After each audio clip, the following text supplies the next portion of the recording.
5, 4, 3, 2, 1. Mike Dope Conversations. I appreciate it, man. Big shout out to my potential sponsor, man. I'm working on a couple sponsorship deals, man. All right. I got Jazz Sport I'm working on. I got Red Bull I'm working on. A lot of different shit I'm trying to do, man. So I got one of the old school favorites, I guess, Mr. Brian Maxwell. What's up, man? I appreciate you, dude. Appreciate you, brother. Thanks for hitting me up and coming on down to Florida to hang out with Where me. we at in Florida? Jacksonville. We in the Bangham, Duval. Ain't that something? And where you from originally? From Detroit, Michigan, from the D, baby. See, that's what I tell people, man. Because every time I do my podcast, and a couple of my people from around the way, hey, you say that shit too much, dude. No. I really don't think they understand. Rep the D hard. Because Detroit is, proud. Right, yeah. Forever. Like, for real. And to make it out the D, dude. Make it everywhere. Regardless what any of the negative stuff that any of us went through, Yeah.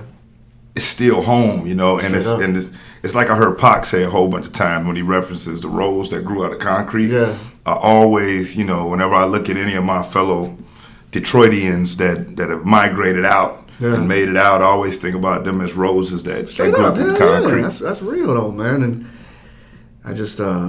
I appreciate you enough, man. This is crazy because I just called you. Wait, first of all, when's the last time we really talked, me and you?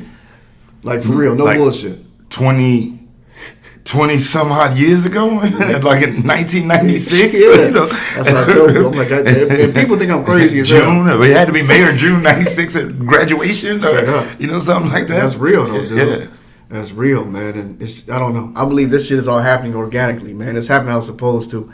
And I'm just really happy to just to be here, man. I really just got out my car and shit probably an hour ago. This is nuts, dude. Yeah, you're a beast with it, obviously. I talked to you this morning. You was getting on the road. You came in. We met up, talked for about 5-6 minutes, came in. You done set up, and we already off to the races. So you just called me the other day and said, hey, man, let's do something. I'm like, okay, I'm out of town, but when you want to do it? He said, I'll be here Saturday.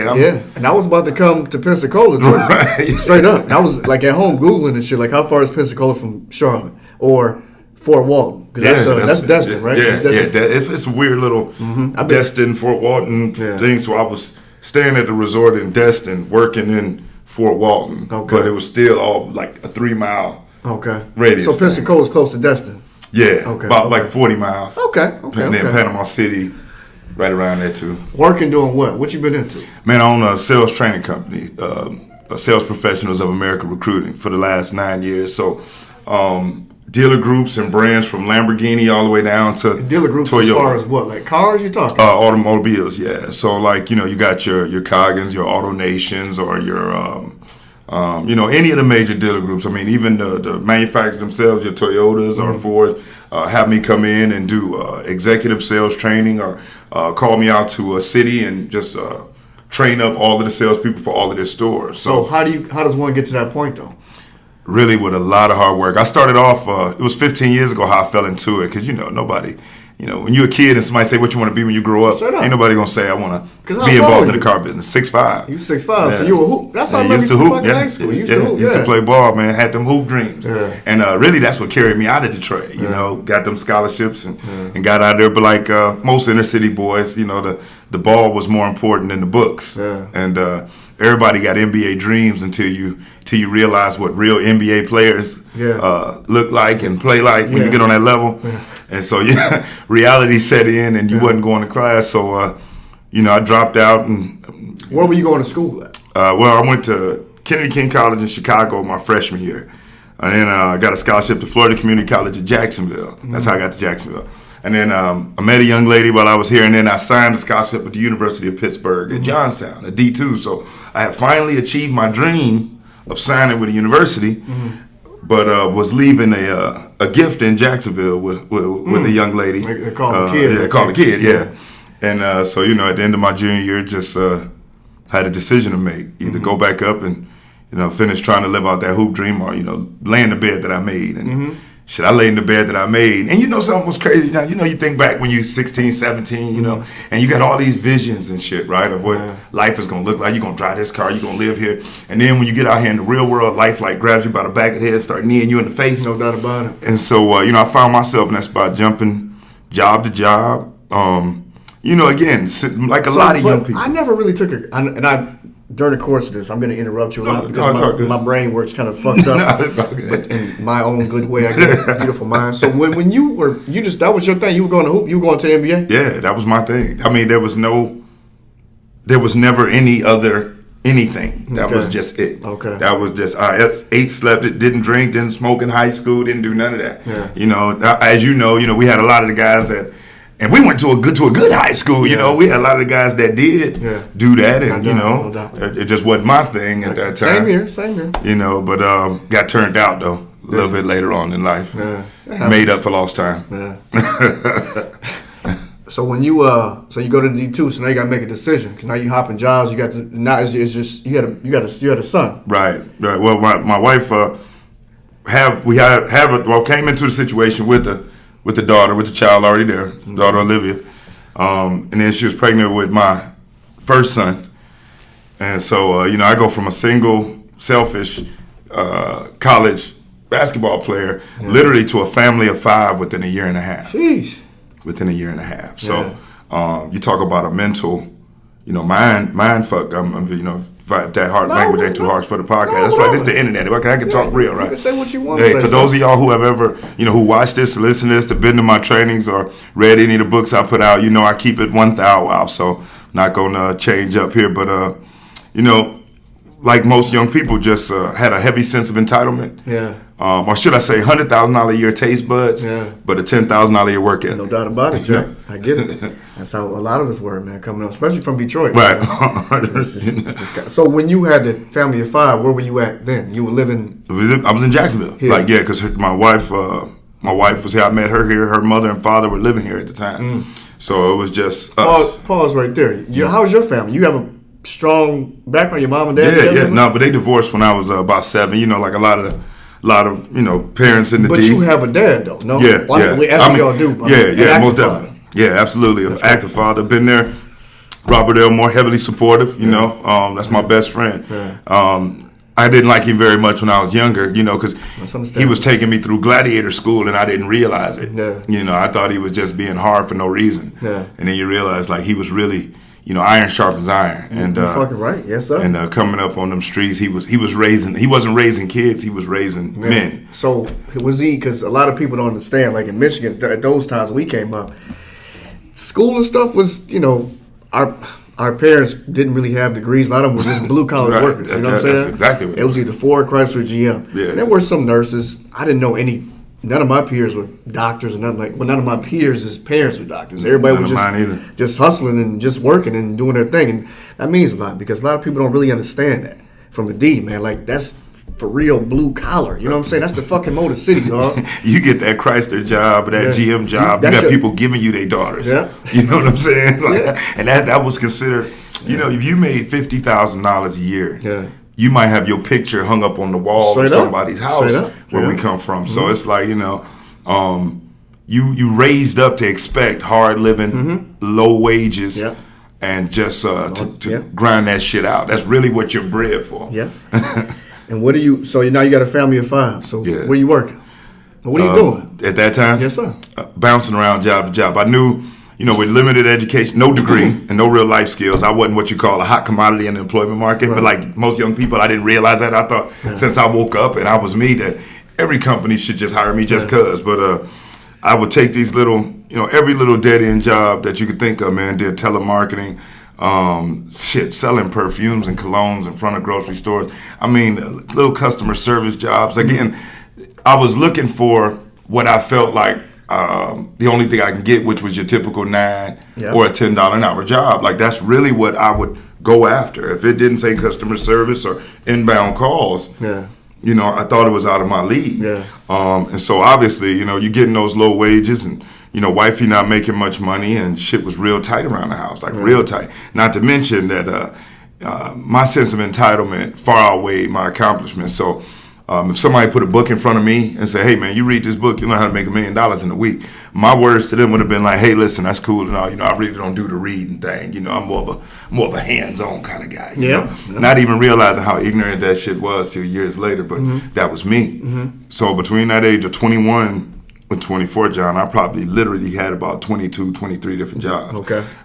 Would quit, and at that time, if you remember pre 9/11, the economy was in a surplus. So like you can cuss your boss out on some of them little $9, $10 an hour jobs and go have another one in 5 minutes. So, after 9/11 hit, the game changed.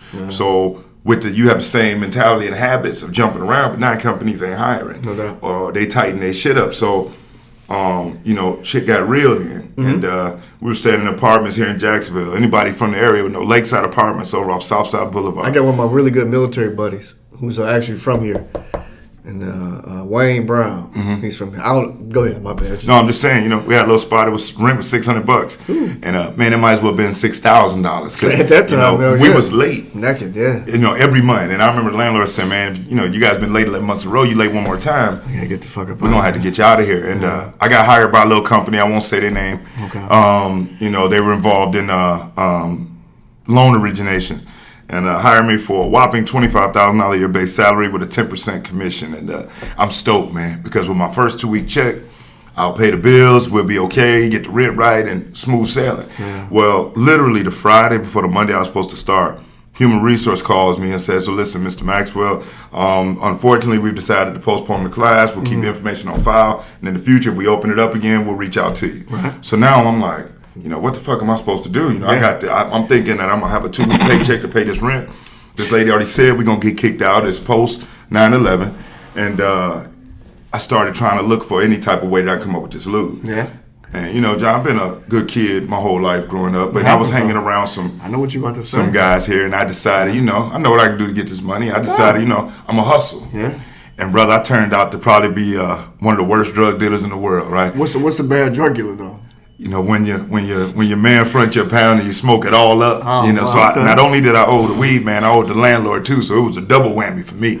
So, but on the real, on September the 9th, bro, 2002, I woke up to a 3-day notice of eviction on our door, and by far, man, that was the worst day of my life because my wife, she literally spent the whole day crying in my kids' room. And so here I am, I'm running around the city acting like I'm all of this, I'm all that. I'm getting blunted with my boys, we drinking, talking about one day we gonna have matching business, doing the typical inner city nigga shit, as they would say. No doubt, I get it. None of us reading any books, none of us doing anything. We're not filling our mental Rolodex up with shit, but we drink and wishes and wants, right? No doubt. And so now though, this woman entrusted me, took on my last name, bore my kids, and I led her to a brick wall. And the crazy thing, man, the kids didn't ask for none of that. They didn't even ask to be here. No doubt. I couldn't get them the things they needed when they needed them. I couldn't treat my girl like I really felt like she deserved at the time. And I remember I had $10 in my pocket, and I just said I wanted to get as drunk as I possibly could. So I went to ABC Liquor Store on Bay Meadows Road next to the KFC. And bought the biggest bottle of the cheapest liquor I could find. And it was some Tomac vodka. So any drinkers that listen to this know that that's some cheap shit right there. And I just started drinking it straight out the bottle. And the more I drank, the more depressed I got. And the more depressed I got, the more I drank. And it's like, Brian, you ain't shit. You done led your family down this road. What type of man, what type of real man is unwilling to do everything he can within his power to provide for those that depend on him. Really, you got to be selfless. And so the more I start thinking about that, getting depressed, I start saying, man, they'd be better off if I didn't exist. I really said their life would be better if I was gone. And at about 2:30 in the morning, man, I got up out of my recliner chair. I reached up into my bedroom closet, and I pulled out a black 9mm. And I cocked it, and I remember cursing out every power that I thought be, whatever name anybody ever uses for any type of worship or praise, I wanted to blame it all because it was everybody else's fault except me.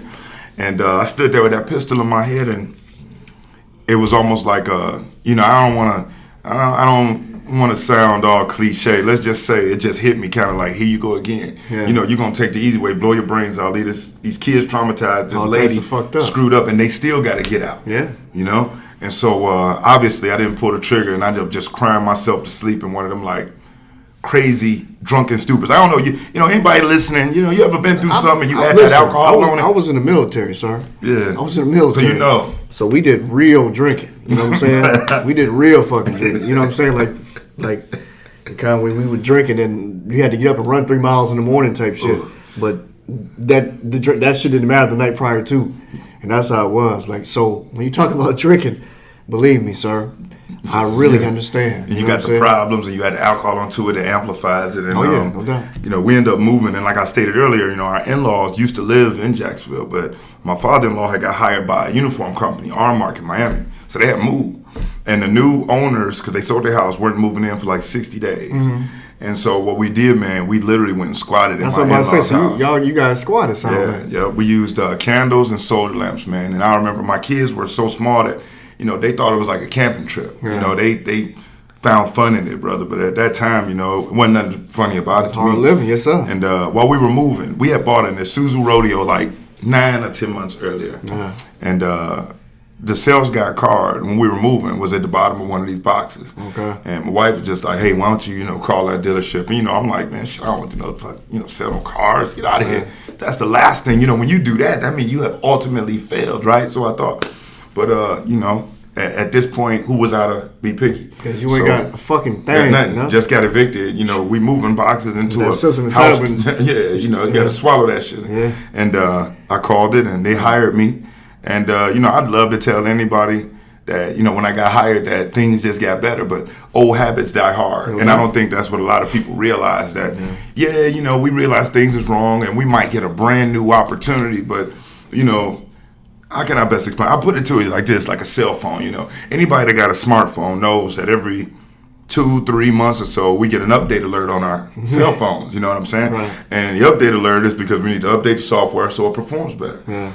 Now, computers were created based off the human mind. Right on. Which means that we walk around with a supercomputer on our shoulders. Every day. And my thing is, if we have to update the programming on our cell phones 3, 4, 5, 6 times a year to make sure that it performs at its highest level, imagine what type of updates to the software on our supercomputers we have to do to make sure that we can perform. So, you know, I was operating on software, you know, if it was 2002, I was operating on that Windows 95. I get it, yeah. And so, you know, that I realized that was part of my struggle. Just ran into a guy by the name of Leon Frazier. I don't mind saying his name. So Frazier, if you ever hear this, man, you know, again, thank you. I know I reached out to you before, brother, but you know, he was everything that I wanted to be, and I hated that man for it. You know, drank that haterade, and I get it. You know, smiled at him and acted like, yeah, man, I see you winning over there, but I really was jealous. He was an old dude, older guy, making $250,000 selling at the store. And you know, as a young brother coming from Detroit, you think that to be a corporate success, you got to be like a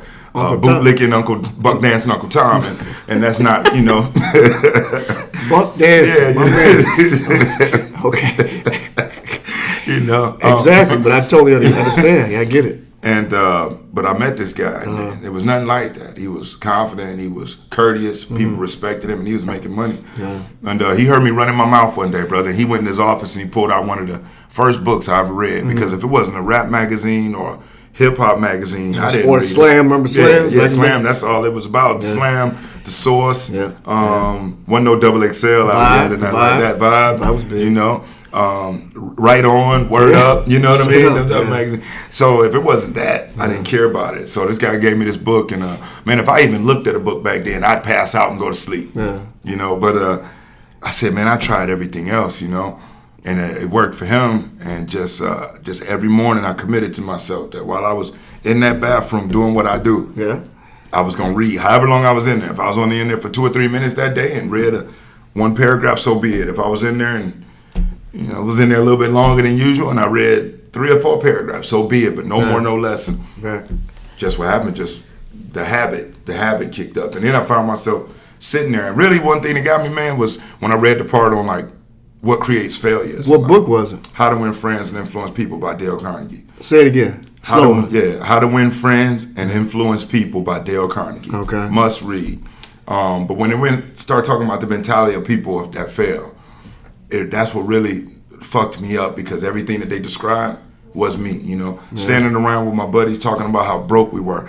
I didn't think there was anything wrong with that, because that's what everybody did. But little did I know that by focusing on being broke, we was perpetuating more of that ignorance in our reality.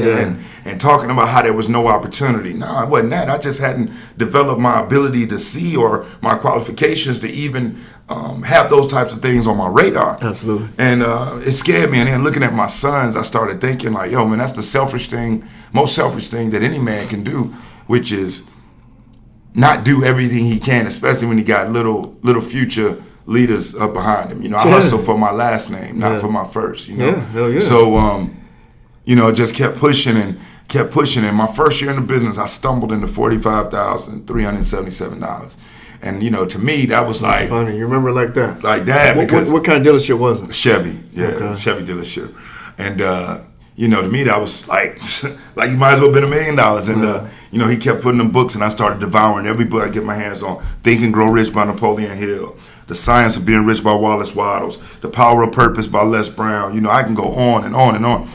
And my next year, I grossed over 100,000, and then over the next few years, and by my 6th year, so I what do you? I'm out. sorry, I mean, but what do you say when somebody says car salesmen are fucking scumbags? I would say they're right. A car salesman is, you know. When you think of a car salesman, you think of somebody that got on plaid pants, the short little tie, smoking the stogie with the gold watch and the pinky ring, about to run game and try to take your wallet. But a product specialist is completely different, you know. And anybody that does have a negative perception of the automotive industry, is rightfully so, because for years, people in this business have been able to piss off millions of Americans by playing on their intelligence. But now what the internet did, it really leveled the playing field to the side of the consumer. And it made it to where, you know, people are more informed. I don't say more intelligent, but I do say more informed. So in order for you to help somebody now, it's all about the quality. It's all about, do you genuinely give a shit about providing this person with service, or are you just trying to make some money off of them? And people so there was no point in difference. time, Brian. There was no point in time when you looked at somebody like they were a sucker. Like Of course, yeah. Especially in my first year. Yeah, because I didn't know. You know, I went into it like everybody else. I didn't want to train. And the people who were teaching me when I first started was people who had been in the game that helped create that reputation. And it wasn't until Leon introduced me to the books and I saw how successful he was. He would do the opposite of lying. He'd tell you truths about things that he didn't have to, just because it was right. And I saw he was making more money than everybody else, closing more deals than everybody else. And I said, yo, shit, these guys got it wrong over here. These guys that lie, cheat, and steal, they have a one-day victory, but 3 days later, the shit's coming back. Or if they sold to the person once, they'll never get another person from them again. But if I get this person over here, let's just say I don't make that much money, but I did gain their trust. Well, now I can help other people that they know and whatnot, and we can have a relationship. It's not a one-night stand, you know. It's a long-term relationship. And once I learned that and really started developing the skill of, you know, I always tell folks that good salespeople practice what to say, but great ones practice what to ask. And you know, once really started getting that down, things changed and took off. And what do you say to people who? Because I know guys, I'm sure you do too. It's still really hard for them to pick up a book. Right. Still, I can't learn like that, dude. That's not how I do, man. I'm too busy. I ain't got time to sit down and do this and do that. What's the alternative? Man, the greatest thing now about those who, there's a lot of people, like you say, who don't want to read, they got audiobooks now. You know what I mean? Like, and a lot of times people are in their car, and it don't matter if you're riding your car for 20 minutes, you know, 30 minutes. Had that audiobook in there. You know, they got it where you can have it right on the phone, play it through the Bluetooth, and then on YouTube. Let's just say you can double whammy it, you know, if you don't want to read and you don't want to listen to that in your car, just. But at the same token, people are lazy as hell. And how about if they don't want to do that? What's the thing for that? You know what I mean? Really? Like, what's the remedy? You know what I mean? Because people make excuses for every fucking thing. You know what I'm saying? There's so many excuses. Like, there's no, and life is short. You know what I'm saying? And again, I talk to myself like how I talk to my kids. Right. And that kind of wills me to go forward and faster and just go. I mean, hey, that's and why just you're put here. one foot in front of the other, and just because I can't lie to you. This morning, I didn't hear from you since Tuesday, Wednesday. I don't know when I heard from you last. I didn't know when I heard from you. Yeah, you hadn't until I think I texted you yesterday. I texted you yesterday morning. But it wasn't. But then I hit you back like, "Hey man, are we good?" Yeah, and then I didn't even see that till this morning. Yeah, But this morning. I was in the shower, like, or getting ready to do my thing, like. What the fuck am I supposed to do? But you came without even, you was already en route without even hearing from me. And I was even prepared not to talk to you. Honestly, I wasn't prepared not to talk to you. I was prepared to really find my way and find other motherfuckers just through whatever this walk I'm going on is or will be. You know what I'm saying? I was going to make sure we was going to get it right. I'm not, no disrespect to you. I'm just saying, but you got to want it that fucking bad. Right, yeah. You know what I'm saying? Because if it's not you, it's going to be somebody else. I'm just happy that you're partaking in this for me. Right. And just because you're actually positive, man, and you're successful. and you're making your own money. You know what I That's it, mean? And writing your own checks, and we haven't even gotten to that part yet. But essentially, so Leon, I was about to say Leon Brodus. Leon Frazier. Yeah. Frazier. So he gives you these books. Yeah. So now you just a book reading SOB. Yeah. Yep. Now, I mean, at this point, I read at least 2 to 3 books every month. You know, majority are sales related, but also psychological related, because a lot of things that we do, when we understand, you know, what triggers us emotionally, and you'd be amazed at, you know, how it really helps ourselves. Yeah.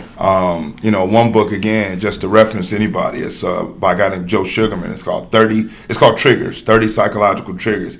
I mean, get it, man. And back to the question you had about those who don't have the time to read or don't want to listen to the audiobooks or don't want to do the videos, you know, get prepared for a hard life.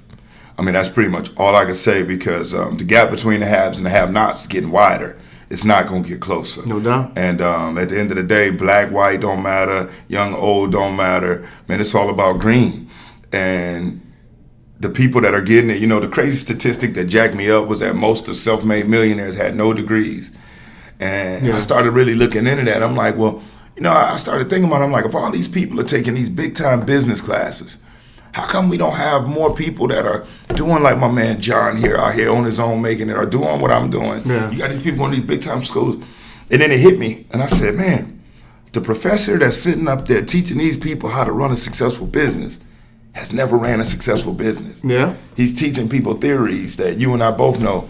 Man, there really ain't no rhyme or reason to this shit, because, you know, Murphy's Law will kick in when it can. Yeah. And so you got to be able to be nimble and maneuver. Buoyant, right? Yeah, you know, but if you've been programmed, so to speak, a certain way, or, you know, because really, if you think about it, man, that's what school really, really teaches a person, how to have a good memory. Yeah. They give us books, they give us lectures, and they say, hey, regurgitate this. What I just told you, I gave you to read on this paper. And the better you do that, you get a grade. No doubt. And then based on that grade, you get a certificate. And the certificate says, corporate America, this person knows how to follow directions. With no disrespect to education. That's what I was going to say. It's a great thing. We can ruffle a lot of feathers like that. Yeah, no disrespect to education. People, because what I was going to say with that is, if you take the book smarts and you mix it with the hustle, it just makes you a superstar. But many people think that just going to school and getting that degree or being in that class means I'm going to have a good job or a good career, and it doesn't. It couldn't be further from the truth. Right. That's also, I mean, education by all means, but you know, there's a difference between college and education. So how do you preach to your kids then? Because you have kids that are how old now? 17. My boys are both 17 right now. The other one will be 18 in 2 weeks. And I got a 22-year-old daughter. So, but what I preach to them is that, you know, we have to fill our mental Rolodex every day. That, like I said, school is what I call icing on the cake. Yeah. Because business means problems. Most people go through their life trying to avoid problems, when if you really think about it, any successful businessman or businesswoman is successful because they've identified a problem and they provide a solution. So when people are always trying to avoid problems, and really, if you really think about what a problem is or an obstacle is, it's nothing more than an opportunity that's been like brilliantly disguised by our creator for our development. That's really all it is. Right. But we avoid them. You know what I'm saying? When it's just chiseling us, and it's like, yo, man, don't run away from that shit. Like run to it and run through it. Like but while you're going through it, constantly analyze.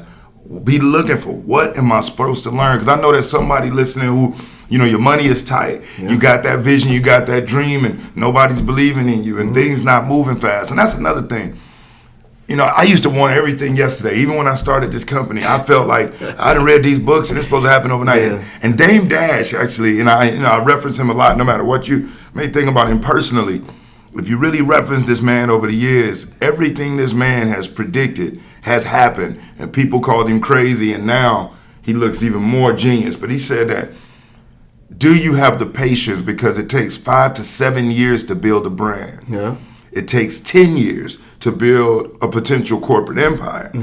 And so, you know, what's the statistic? Something like 90% of new businesses fail in the first year. Absolutely. And all from lack of patience and preparation. Success is just more preparation and opportunity meet. That's all.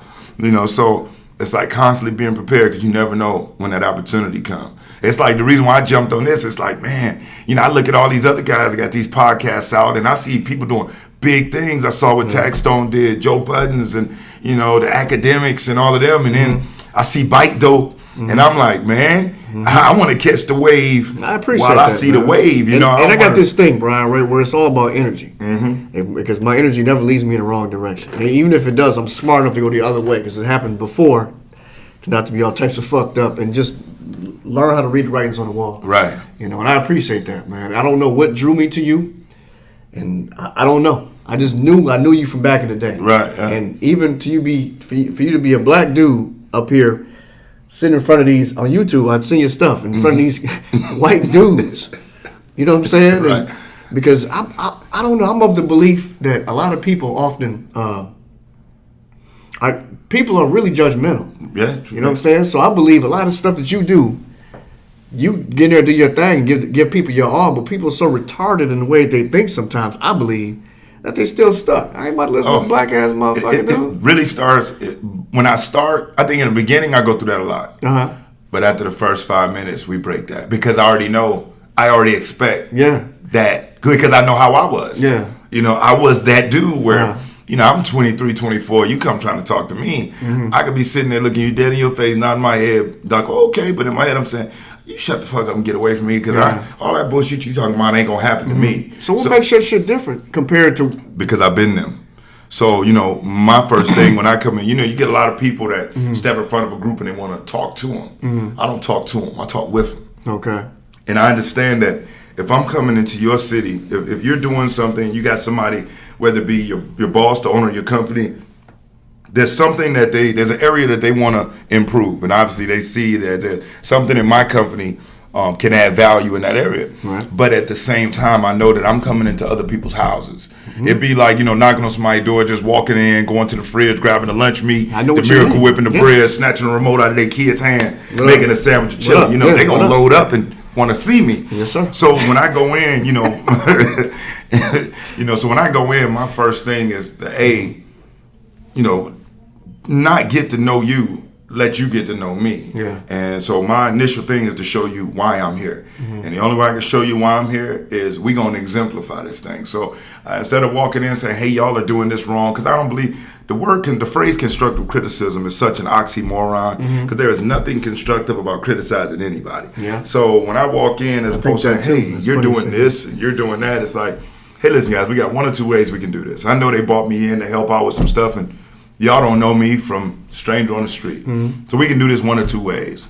Whoever y'all top producer is, we can role play this thing out. They can go first and show me how you guys do it, or I'll go first and show y'all a little bit what I know.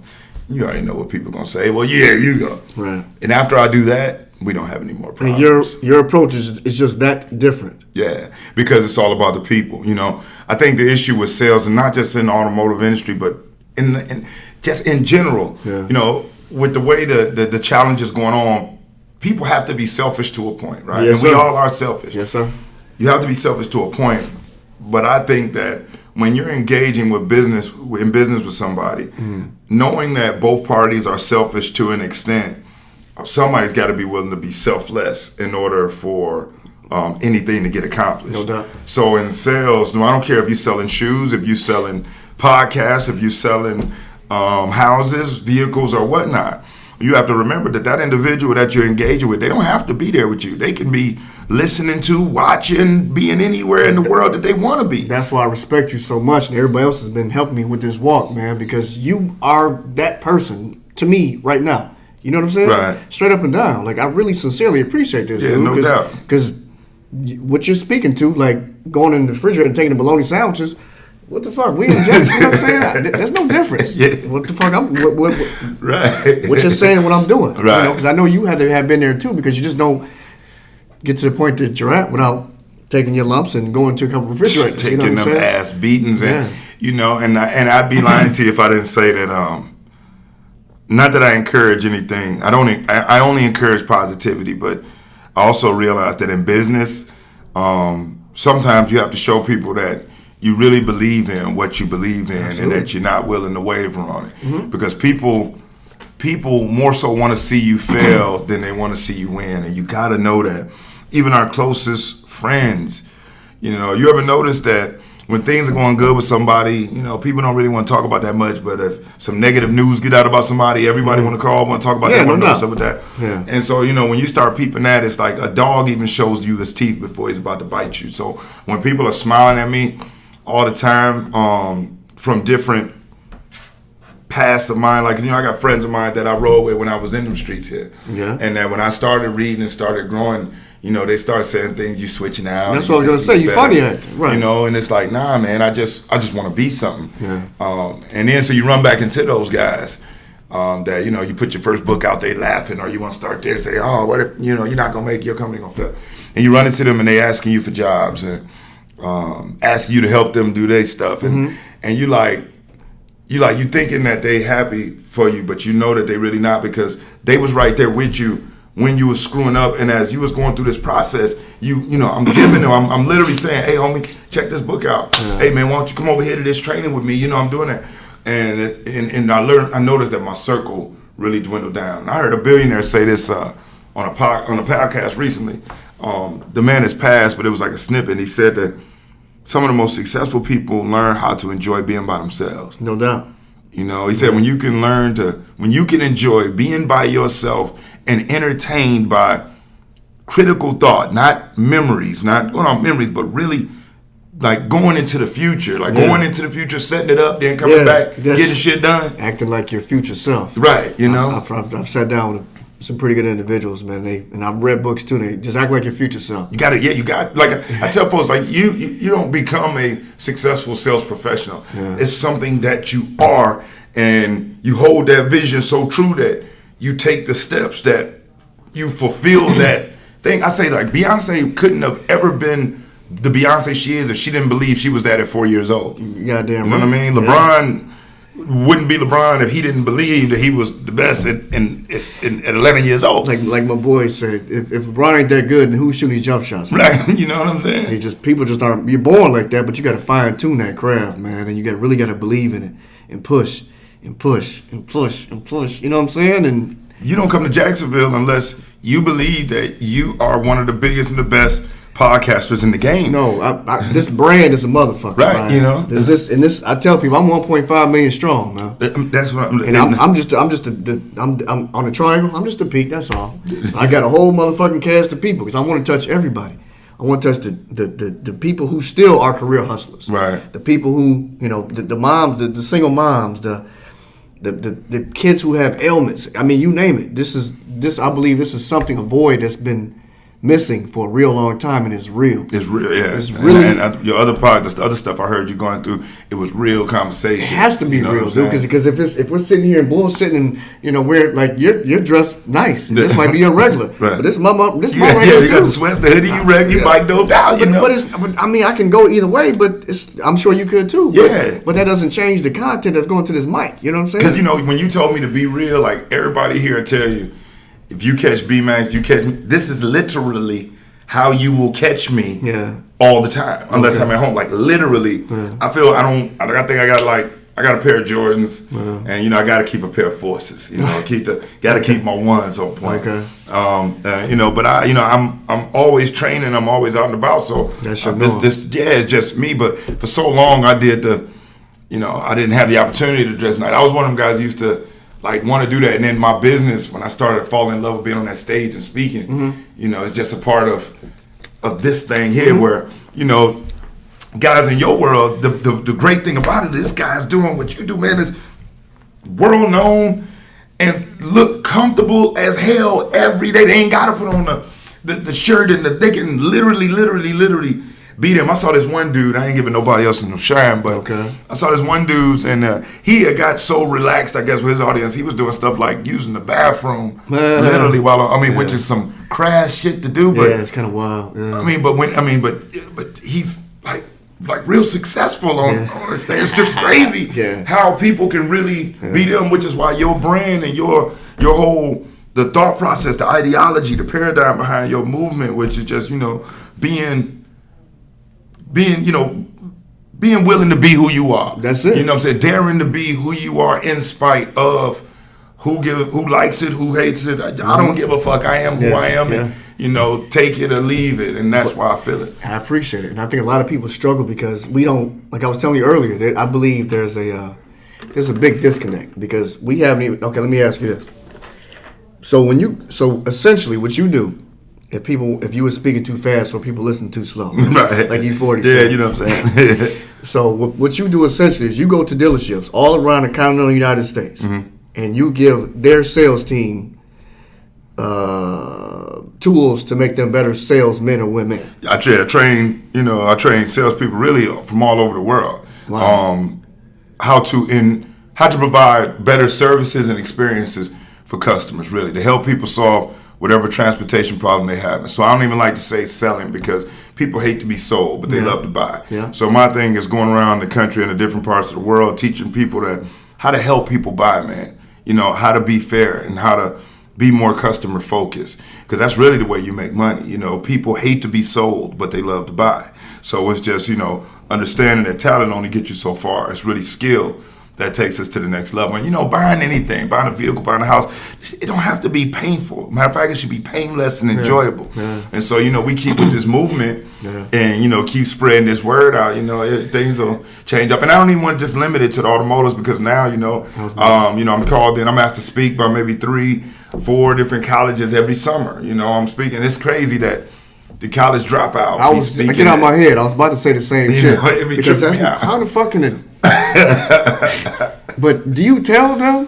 Yeah. That you dropped out of school? Yeah, I do. So how can you relate to a college student who did 4 years and blah blah? I understand how you can relate. I'm just saying, like, why would somebody else? Because they're kids and their minds they're still kind of spongy. Right. But if I'm a professor, I don't. That's what makes me. Does it boil down to the money or something, or what the fuck is it? Like, I mean, really, it's just when they bring me in, is to let these folks know that getting a degree in that piece of paper, for so many people, they think that that's the end. Yeah. When in truth, that's the beginning, because you got to sell that. You know what I'm saying? A company has to buy it. People are only hired based on the rate of return on investment a company feels that they'll get from that person. And so if you listen to this and you're going out and you're doing interviews and whatnot, and you're wondering why you're not getting the calls back, you have to really ask yourself, what am I talking about when they say why you, or why should we hire you, or why do you want to do this? And people say, well, because I'm hardworking, I'm dedicated, and people like me. So based on your experience, what are you supposed to say for something like that? What they want to know is what skills, what experience, what have you done, or what do you have that's going to help me make money, and how? So when you were in that office and going back to the Chevy dealership, when you had no money, what made you so marketable at that time? At that time, that they were short of people. Okay. Because truthfully, I wasn't qualified. I didn't have the skills to do it either. That's what you're telling me. And that's why so many people have such a poor experience buying from certain people, because it's more so of a demand that they need bodies. Because think how many people drive or buy houses and buy phones and stuff. So some people that are hired probably never should be. Yeah. Like me, I was one of them. But I'm also living proof that with the right support, with the right direction, it can actually turn into something positive. And then I also pride myself on the fact that I have employed over 4,000 men and women around the United States over the last 9 years. Holy shit. Where they are all over the United States. There are people who were hired directly and placed by me in positions that for some, whether they've been retired military men, I've had NFL. They go through your NBA. training? Absolutely, yeah. So they go through your training, and you kind of place them to where the void is missing, I guess. Yeah. Wow. So our next question is, man, not next question, but can we talk about your financials? Yeah, we can know that. How do you charge? Like, so when they call you in, how does that work? I'll give you an example. So like, now don't come with the bullshit numbers. You got no, without throwing out no names. Okay. Like say if I'm gonna do a 4-week training for a company, I would charge them like they get a range from $27,000 to $32,000, and typically, and I'm throwing it out there, and hopefully, I don't know if there's any dealer groups listening. Give me a call, because don't just bank on those. If there's something extra you need, might be a little bit more than that. But everybody's the same. But can't turn it off. Really, before I throw out any numbers, I just like to know what it is that they looking for, that they want. And really, it's all about value. You know, I know what your company will get. I know what type of a return my presence or the training that we bring in there will do for your business. So, you know, you have to be that type of person where you believe in your services so much that really the dollar amount that you throw out there is a steal. Yeah. Even if somebody else thinks that it's crazy high, it's got to be like, shit, it's worth 10 times this. Yeah. So if I tell a dealership that wants me out there for a week, it's $20,000 for that week, I really feel like it's worth $100,000 because I know there's a difference between price and cost. Yeah. That price that they pay me, that's one time. Yeah. But what it is that I bring into your business will last for the life of ownership. So, you know, I get that. So, and you know, the crazy thing about it, when I first started, man, and I was charging crazy low numbers, like, you know, I would tell people I'd come out for $3,000 for the week because I thought, okay, But God damn, Maxwell, even that though, like, that's a lot of people don't make that for the month. Yeah. And again, you know, just saying everybody, it's more than possible. But it's in these books. You know, they used to say something. It used to be if you want to hide something from a black person, put it in a book. You know, they don't say that anymore. Now they say, you know, if you want to hide something from a poor person, put it in the book because, you know, poverty, shit ain't got no color line no more. And I mean, man, it was a young brother I saw earlier at McDonald's. I was getting something for my son. And the young dude was getting off work and they were slammed. He was a young guy, like 17. And he was about to leave and he said, you know what? I'm going to stay and I'm going to help y'all. And I saw that. Nobody asked him at 17 at McDonald's. And I pulled that brother to the side and I said, dude, with that type of attitude you got, brother, please give me your email address. I want to send you some books right now. But somebody need to grab that young man right now. Cultivate it, because it's all about the drive. I realize, at least in my experience, and tell me if you agree, man, the thing that separates people that win and lose, brother, is literally as thin as a piece of paper from what I seen. Because there was people that I thought were so all of this, so you hang around them and they pigs. And then, you know, you get other people and you're like, okay, man, you know, what separates us is literally what we've been exposed to. So I don't believe anybody's any smarter. When I hear people say, oh, this person's smart, no. They just been exposed to certain information that this person hadn't been exposed to. I think a big part of it, too, what I'm trying to understand is, like, like I say, I suffer from the same disease a lot of other people suffer from, is that disconnect.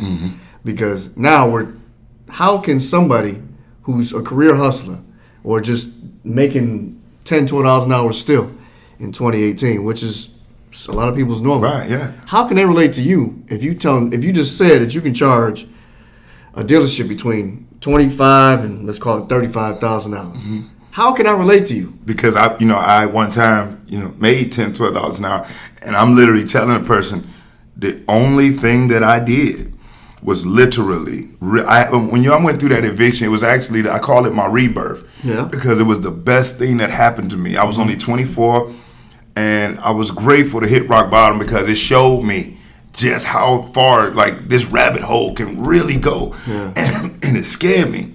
And so, when I tell y'all that I really got, man, when I tell you I started reading, I'm talking about I committed myself to it. And it was a maniacal thing because I didn't want to wait years to dig ourselves out of this shit. I'm luckily being a Gemini and being somewhat impatient. When is your birthday? June the 12th. Wow, okay. Being a Gemini and being impatient, I was getting these books, when I say devouring them, I was closing off for 2 and 3. To this day, I still do that sometimes. I will close off and I'm like, okay, I want to be able to do this by this week. So I need to read this book in 2 days. And you just go hard. And man, just doing that. And Kobe Bryant had said something and it stuck with me. And I told my son, my son was talking about it today, and they said, Kobe, why you wake up so early? Because I wake up about 4:30 in the morning. He said, because he knew every other NBA superstar's workout regimen. And typically they wake up and they start their regimen about 11 or 12. So they work out from 11 to 1, might go home, eat lunch, rest up, then go back out and work from 6 to 8. Okay. And they done.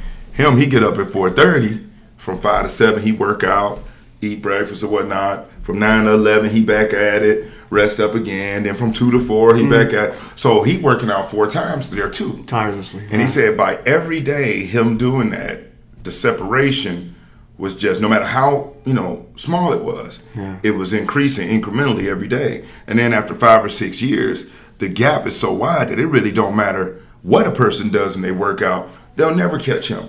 And so I realized that whenever I felt like I didn't want to read or I still do it now. Man, them books ain't fun, them shits ain't exciting. And, people think I just love it. And it's like, no, but I know I have to do it. But I always say, it's like on New Year's Eve. I'll give you an example. On New Year's Eve this year, my family will tell you, and if anybody check the internet, they'll see on December the 31st, I had fresh content and podcast videos go out. On January the 1st, I had fresh content and podcast videos, not nothing pre-shot, like done. Because I said, okay, I know everybody else gonna be hanging out, they're gonna be partying, they're gonna be drinking. I wanna do it too. But I knew that if I wanted to hang out, wanted to party, and didn't feel like working, that was the time I needed to, because I knew that everybody else didn't feel like working. That's understandable, no doubt. So it's doing what the other person, you don't want to do it, so I really know they don't want to do it. So that's the time when I need to do it. No doubt. And that's all it is, man. So it's like anybody can, trust me, we may all vary on the outside, but on the inside, we just the same. And, if you out there and you got that, I don't give a damn if you just been holding the idea in your head. See, because the way you're making it seem is that the secret is just in the book. It's in the book, but it's in the action too. Yeah. Like, it's like if I read a book on NASCAR racing, it really don't mean shit. You better be a car driver. Right. If I read the book and then I go out there and drive the car, now it's different because they say, just the knowledge is, and if I read, once I take the knowledge and I put it with the experience, that creates wisdom. So it's like, you can't just read this stuff and then just be telling people I read it. You got to really get out there. And, and I'm not a religious person, so I don't, whatever floats a person's boat, I'm a firm believer that you do have to have a spiritual connection to something bigger than yourself. Correct. And whatever that is, if that's a higher power, or if that's a Buddha, or Allah, Jehovah, whatever it is for the person, I do believe that that's essential. Because there are times when things get hard and you get weak and you got to draw on that internal reservoir strength just to get you over the hump until you can regain your shit back. So, I do believe that 100%. But, man, it's just not being afraid to fail. It's a book called Go for No. And I heard of that. Man, because it really teaches you how to take, what is people's biggest fear? Rejection. No doubt. When you really take the pain away from that, and you realize, like, so what? Yeah, it's no big deal. Just go to somebody else. Like, but it's kind of like when, you go try to holler at a girl and she dish you and you like, shit, I'm never going to go step to no girl. And that's what happened to me, too. At Northland Mall, stepped to a pack of girls when I was like in the 8th grade and got dissed hard. I said, I'll never holler at a girl when she with a pack of girls again. And then years later, I think I'm at Kobo doing something. Picking Kobo. Yeah, and I go and I do it again. And, I meet one of my girlfriends that way. And it's like, what was I scared of? Because that one situation, I labeled everything else as that. And that's what we tend to do, So I didn't see them. I don't know where to find them at. But you've written books before. Yeah. They're all available on Amazon. How to Overcome Fear and Create Fortune. I've seen that one. I did see that one. Yeah, taking it to the next level. And then the third one is The Psychology of Selling in a New Economy. Yeah, they're all up. So how do you see the people that we know, where we come from, don't know the first step to do nothing like that? Because that's why I was I have this thing where I believe it's very important to put people in front of you that do it better than you. Right. Or just to have different tools, because we're all the same ultimately, but sometimes some people take different approaches. Right. Some people just are raw, and much like myself, but you're more polished than I am. But this is awesome because this is just your truth. Yeah. You know what I'm saying? And so how does one even come about doing that, though? Like, you just want to give good back, or as far as the books? It was a guy, man, I met.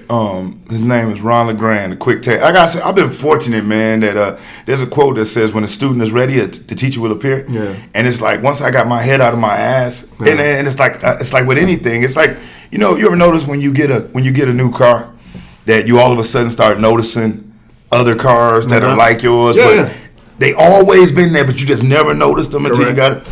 It's kind of like that when you kind of open up your consciousness a little bit. Yeah. Once you learn something new, you begin to notice it. And one thing I will tell people, without going too in depth, it is just that signs and symbols really do rule the world, and like the words we speak have the least amount of influence on other people. Yeah. I was just talking to somebody today, and the truth of the matter is nobody really gives a shit about you. Right, Nobody gives a shit about you. And that's funny we had this conversation. Right. And even if they do, they will, as long as it isn't them having to do that at any detriment to themselves. And that's just the survival instinct. Yeah, no doubt. And again, but if you want to win, though, if you can be that person that knows that everybody's like that and can be selfless enough to where you can say, you know what, I'm going to train myself to want to see other people win more than me. And that's the reason why I'm able to do what I do. I like seeing other salespeople win. Therefore, I like seeing people make 10 grand a month. I like when a guy buys a new car, buys a house, gets married to his girl. I love those texts and those Facebook posts and them phone calls. And I'm like, you know, you chase the money, you'll always be broke. No doubt. Because I tell folks, competition is a loser's game. Because somebody always going to have more money. Somebody always going to look better. Somebody always going to be doing it a little bit longer. And so I don't compete with anybody but me. I just want to be a better Brian today than I was. But I've heard a lot of successful people say that. Yeah, you know. Because you're the only competition. Yeah. Ideally. And that's awesome, man. So when you, God damn, Maxwell. So how you're going to dealerships all around the world doing your thing. Right, and not always dealerships. You know, sometimes it's like, you know, arenas, or when I say arena, like let's say I meant to say UNF. that. I meant to say I meant to not say that. I meant to say just whatever the platform No, and is. even that's not even disrespectful thing. I mean, some of these stores are beautiful. You know, I love going around doing what I do. You know, because a check is a check is a check is a check. You know, I don't give a damn if it's in a closet. If you cut the check, you know, I'll come out there and train your people out there in the closet. But yeah, you know, I go around. I go around and you know, it's really nice. You know, I spend whatever time we agree on, but typically a week at a time. Like I was just in Fort Walton Beach this week. I'll be back out there next week. I'll be in Brunswick this week coming Brunswick up. is in Florida? Brunswick is in Georgia. Okay. Yeah, it's like right outside the state, like a 75-mile ride. And I'll be at a Toyota store out there doing some things with them. I've rocked with them for a few years. And then I'll be back out in Fort Walton Beach the following week. And these people don't got a problem in the world paying you $30,000. no, not especially not if they making, you know, a couple $1 million.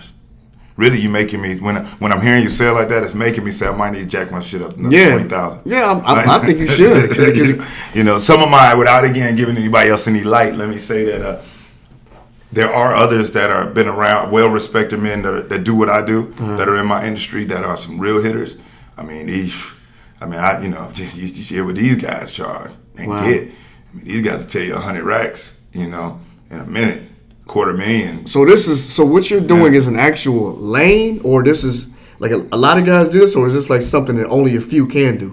I mean, it's only a few that I mean, anybody can try, and I'm many sure. do try. Yeah. You know, and they get right out.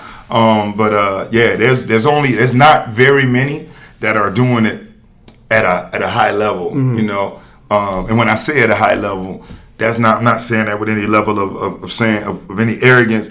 But also not putting myself down either. But here's my take on it, man. What success is to me, bro. I mean, anybody that's out here that's trying to start a business, to me, success ain't being a millionaire, because we hear about millionaires killing themselves every day. No doubt. You know, as a matter of fact, I know a lady named Stephanie who paints, and she does a really good job at it. And, you know, she sells her paints and her art and don't make very much money from it, but she is like one of the happiest people in the world whenever she's doing that. And so as long as she got enough to take care of her and her son, you know, it is what it is. You know, she's in a relationship with my buddy, so, you know, he's there too, but she's passionate. I see people that make, you know, regular money, but they doing what they want to do. So that's why I say there's a difference between a job, a job, which stands for just over broke, and doing a career. Okay. You know, if you making $12 an hour, but you doing what you love to do, then that's not a job. That's training. The only thing I'm saying is figure out that if somebody's willing to pay you to do something, how can you figure to do it for yourself? That's the only thing I'm saying. Because if you really think about it, you're the CEO or the boss of the best business you'll ever own, and that's you. So what companies are actually buying from you is your time. They're not giving an hourly wage because they like you. They're buying your time. So you're swapping hours for dollars. So I tell people, what you have accepted as an hourly wage or a yearly income is how you valued your business. And when you begin to put dollar signs on your time, you know, you begin to evaluate different stuff. So that's why, you know, I like basketball, I love football. But when I watch dudes that will sit up and watch every LeBron game, every Jaguars game, and you say, yo, you do anything for yourself? I don't give a damn. Even whether you read a book or not, did you at least sit up and think about something for yourself? Oh, you know, I ain't got time for that. But you're excited when the team win. Ain't nobody calling you when they win saying, bro, we did it. Yeah. And when they lose, they ain't saying, hey, I need somebody to talk to.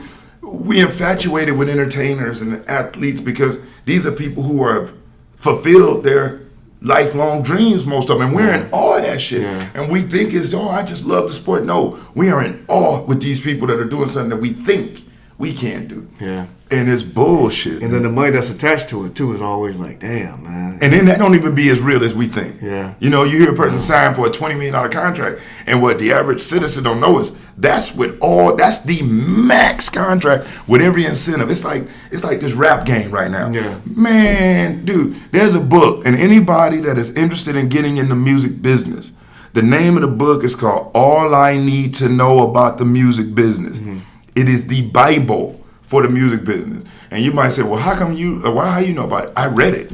Because you'd be amazed at how many things are really in a line with each other, and it don't seem like it, but they really are. That's what amazes me about how your walk, because you're a motivational speaker too, I read, no? Right, yeah, and the two ties in, you know. That's what I'm saying. Like yeah. Sales and this and that, but yeah, that's crazy. Like, but where does it tie in at though? Like that was all a mistake. Just like it was from a belief of how I saw a profession change my life. Yeah.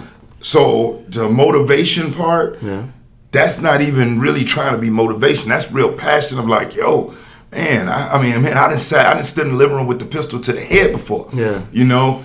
I know what that feel like, but also, you know, I done woke up right there on the beaches of the Atlantis in Nassau, Bahamas too, you know? Yeah. So it's like, you know, it's one of them things. So it's in the spectrum. And again, kind of, not to keep beating a dead horse, but coming from where I come from, yeah, you know. Well, that's we. Yeah, you know, where we can, you know, I'm so used to talking about, coming from where we come from, it's like, man, I you know, when I think back to things that were the norm to me, it's that shit shouldn't be normal for a kid growing up. You know, you develop PTSD before you even know what it is. Yeah, no doubt. I used to be scared to death walking through certain places because I just knew it was certain dudes that was gonna be here at this time. And I'm like, God, man, and I know they gonna keep at this shit every day. I'm gonna try to cut this way. They thought about that and said, we ain't seen this mother a couple of days. It's like, you know, it just was crazy, and you make it through that. And so just keep pushing. That's what it is. And having patience. They say patience is a virtue. It really is, because life really has a mechanism to test and make sure you want it. And it's like, you know, it's going to knock you back. I laugh because that's so true, man. Yeah, because it's going to knock you back. Most people going to run back to their comfort zone. And a few going to get up and say, damn, I'm coming back again. Going to knock them back again. You ever thought about moving back before your stuff kicked off? Excuse me, before your stuff kicked off. You ever thought about moving back to the D? No. Never. Only time was when my father was a little, was going through something. Okay. That's it. The only reason being is, man, you know, I joke about it with one of my other buddies. We call it Gotham City. Yeah. Because, you know, all of my memories, even though I know it was a lot of sunshiny days, I always picture it gloomy. Like, it's crazy how I know it was a lot of sunshiny, hot days, but I don't know, man. It's hard to. I get it. You know, and then taking my kids, I don't want my kids to have to go through a lot of that type of stuff. So your kids, how are your kids? Are they more like because when we came up, it was you had no choice but to kind of be street safe. Right. And then keep your head on the swivel, just pay attention to shit and try to get your education and shit or whatever. But it was more important just to. But that's every ghetto USA always say that. But that just happened to be our story. Yeah. You know what I mean? So how are your kids now? I'll be honest with you, man. I wouldn't even. I try to keep them as grounded because we do go back, 2-3 times a year. And when I go, I let them go out with my sisters and them to go to movies and kind of do stuff. But at the same time, my advice to them, to be real with you, is that, man, just because you're a certain ethnicity or you play a sport or you just that and the other, don't believe that you just have to engage yourself in the most ignorant, loud, belligerent stuff to represent. My thing is like, listen, man, if you're gonna be in college and you're gonna party or do whatever, don't do what I did and put yourself in a small box with a whole bunch of other uneducated alcoholic people. That leads to fights and shootouts. No doubt. If you're gonna go kick it, man, go hang out with some people that got some shit to lose. Not saying don't party, but just choose your circle. Yeah. Not because man, they can, it can happen anywhere. So I'm glad you said that, because a lot of people have a hard time even just spitting out their fucking teeth. You know what I'm saying? Right. A lot of people just don't really get that part. Like I try to preach that to my kids, and my 12-year-old, I feel bad because we need to live in a decent area outside of Charlotte. You know what I'm saying? And I guess Charlotte, it goes down in their terms, but the news in Charlotte, a lot of times, like car accidents and shit. Right. You know what I'm saying? In the D block, no, it's motherfuckers. Murders and the guys. Motherfuckers is getting dirty. Really, that's like what it is. Every day. And he don't know none of that. Right. You know what I'm saying? And he's he's a really good kid. Like a good kid. Like a saint, like good. Right. You know what I'm saying? Yeah. But that can be almost that's people can smell that shit too. And that, I had to realize something because one of my partners here got on to me. He said, "Man, you raising your sons like they in Detroit." And I had to catch myself when they were younger because I really was. And I was like, you know what, man? There are a lot of people out here who are our age, who ain't like known a whole bunch of people that's gotten killed and gone to jail and. Didn't see crack. I mean, shit. We was going to high school down there by Cass Corridor. I mean, that shit was crack alley. You know what I mean? I remember my mother used to pick me up from school. We used to go down 2nd Street, and that was where the whorehouse was. Right. And we used to joke about this shit. And now that you think back, I don't know if I was supposed to be exposed to that. Bro, my senior year of high school, you know what I'm saying? I got kicked out of my auto class with Mr. Jones. Okay. And we had them. You remember them parking attendants? Yeah. We used to have them guys out there. I remember paying one of them dudes, they was like some base or something. I remember paying one of them dudes $10 to be my father because there was no way straight up I could tell my dad, I said, look, when you go in there, you don't say nothing. You just say, you know what? I'll take care of him. You don't have to worry about that. I said, that's all you say. Gave him the 5 when we first went. We wasn't getting the whole 10. I gave him 5 before we went. The other 5 when we get there. And it pulled, shit like that. I mean, I got a crackhead, and that was just the norm, regular, But now you look back. How about your 16-year-old doing it? Oh my God, dude! I just couldn't even. That. Yeah, and my kids, they not like my kids go to basically pretty much all white and Jewish school, and so they're like their freshman year. Like when they walked in the door, they were like being asked to be put on the basketball teams and the football teams. I'm sure. My youngest boy ain't no athlete. He sucks in sports, but. They was wanting him on the teams until they saw that he really sucked, But like they like that, so I always tell them. My oldest boy went through a little spurt where he wanted, I think, was going to try the little hard thing for a second. Yeah. And I took him out and I took them all. We went down and we fed some of the homeless people. We made 150 lunches, and when we went down, I took all 30 of the kids and my wife. And when they saw it was other 15, 16, 17-year-olds sleeping on the concrete, and that was really going through real shit. Yeah. That changed their mind. I'm like, yeah, man, this shit is real out here. You ain't tough like that. Right. Yeah, it's real out here. It's people your age sleeping on the ground that will beat your ass and not think twice about it. Will eat a sandwich and blow your brains out, bro. Yeah. So, I had 3 pairs of shoes, and my sons and I went to I wish I had more. That's all I had at the time. I had them in my trunk, and we went to a men's shelter. And you know what it is. It's like it's shoes, like brand new shoes. Whatever kind they were, it don't matter. They were fucking shoes. So I said, hey, man, here, you take 2 of them, I'm going to carry 1. I'm confident in who I am. Right. He don't know what the fuck's about to come around that corner. These is grown men looking at him like, what? And he looking like, Dad, what? And I'm like, hey, man, you with the wolves now, baby. If that's how you think. Yeah. Or the other side of the spectrum is they're just people, homie. Right. And this could easily be you or fucking me or your uncle, anybody else. Anybody. But you ain't too fucking good, man. You know what I'm saying? Just pump your brakes and just be humble. Yep. Humble yourself and just learn how to talk to people. Be polite. And I always tell him, he is going to be a master salesman. Right. You know what I'm saying? For real. Because how he is. He walks around the neighborhood, does a little thing, and he's always so polite and well-versed when he speaks. The blackest thing in the neighborhood. You know what I'm saying? But he walks around that motherfucker like he owns it. Right. But it's other shit he can't do around the house. The room is nasty, carpet's all fucked up, bed never made. But you get him in that street, I'll go get it, Dad. And he'll make it happen. Organized chaos, because I'm kind of like that. If you saw my office right now. But he's 12, Maxwell. You know what I'm saying? This motherfucker's 12, and I'm talking to him like blood. You got to use what you got. This is, like I told my dad today, what I got is mine. And you got some shit going on too, so like you called the 17-year-old, like, give me an email. I want to give you some shit because this has to be cultivated. Right, yeah. And shame on somebody who don't see it. Right. Or if they don't, you need to change your circle. So come on, you come on with me. Yeah, I got you. I'm going to show you something, man. Yeah, because you never know. You know what I'm saying? It's not about making the most money. It's about fucking helping people. Each one teach one is really, again, not to sound cliche. I never like one to sound cliche. That's all right. That's all right. Each one teach one, and I do tell other people that like say that they, man, you'd be amazed again the people that was making, $200 and something every week or something, and then you put them in a situation where they're making $60,000, $70,000 a year. Dude, these people are loyal for life. Yeah. And I mean, they stay in touch with me, bro. And you again, you hear them just say things like, just thank you so much. And so my thing to them is always, the best way you can thank me is one day, some young person or some person is going to need you. Just look out for them. That's all I have. With the car salesman, OG.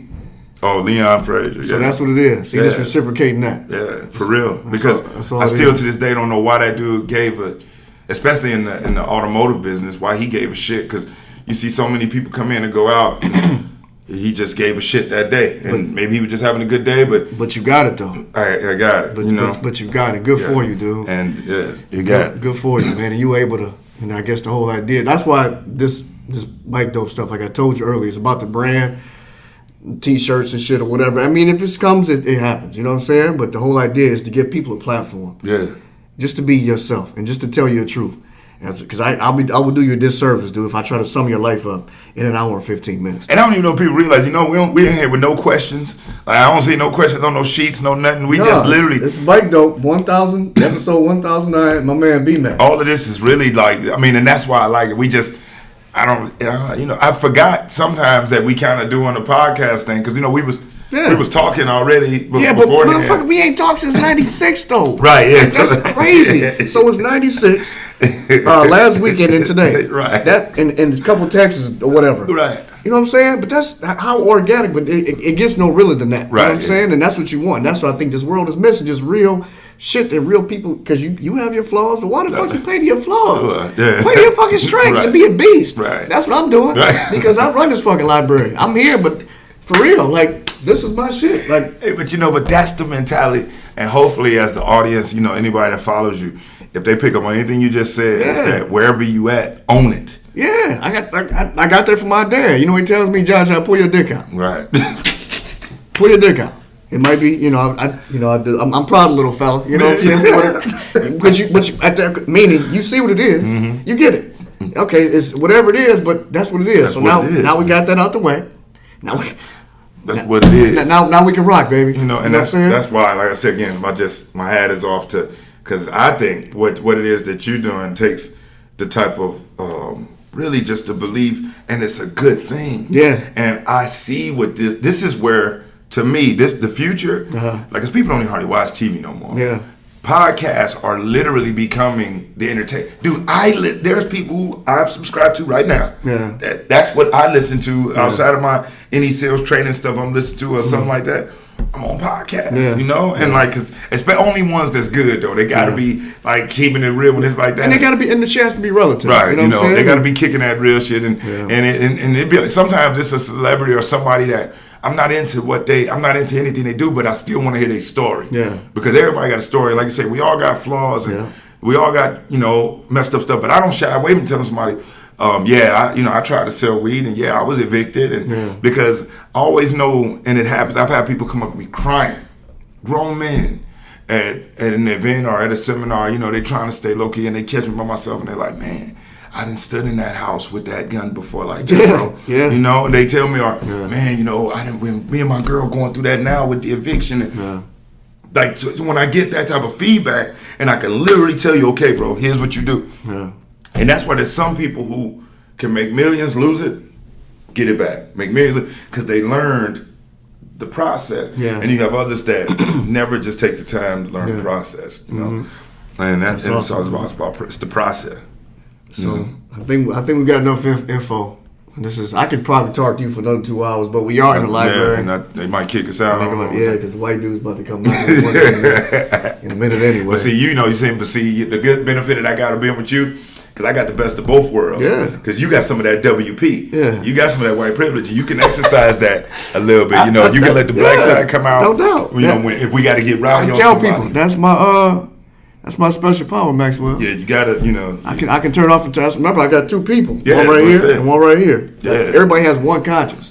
Well, I got two consciences, if that makes any sense. Yeah. It's my own fucking twisted world library, but that's what it is. You just off the chain. That's my super. I don't have to toot my own horn. That's motherfucking truth. Like, you'll be surprised. Like, I got myself out of some shit. Bro, I'm not saying that jokingly. One of my homeboys really, it was him that was joking around with me one day. Mm-hmm. He had gotten into 3 car accidents. Mm-hmm. License was suspended on all of them. Didn't go to jail at all. And I'm sitting there at his house and I'm like, bro, he was like, you know, he started blowing on his fingernails, rubbing trays. Like, man, listen, if you need a little bit of white privilege, I'll let you borrow a little bit of it. He's like, cause, you know, he's like, I use it when it's convenient. We just was laughing about it. Yeah. But, you know, I know that you, like you say, you got the best of both worlds. Yeah, but yeah, we in here, you know, and again, I appreciate the platform and just give me a chance to share my story with This is awesome with for different me. people. This is just want to spread awareness just about good people, man. You know what I mean? And just follow your truth, follow your passion.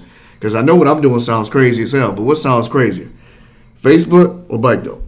What sounds fucking crazy? Exactly. What sounds crazy? Exactly. I don't know. I can't. My ears don't hear that. You know Amazon. I mean, people don't recognize Amazon today, but can you imagine 20 years ago a grown man in his parents' garage saying, "Hey, I'm gonna sell books." Yeah. And I'm gonna be one of the richest men in the world. Crazy. Somebody would have said, dude, with libraries everywhere, bro, who the fuck's gonna buy your book? Or the Netflix dudes that said, hey, I'm gonna let people rent movies and I'm gonna mail it to them for what was it, $1 or something stupid? Or I don't know, I don't even remember how much it was, but you know, and they gonna send it back. And somebody would have said, dude, you'll never ever succeed at that. They'll steal everything you got. And look at it now, Netflix is everywhere. So everything is impossible until it's not.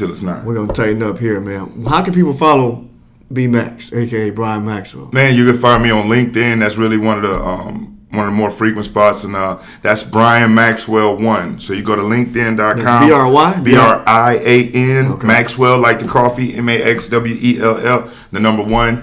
You can go to Facebook. Type in just Brian Maxwell. B-R-I-A-N-M-A-X-W-E-L-L. You can go to YouTube. Type in Brian Maxwell. B-R-I-A-N-M-A-X-W-E-L-L. Instagram. Brian.Maxwell. As you can see, you know, I try to brand my name as often as possible. Shit, that's what it is.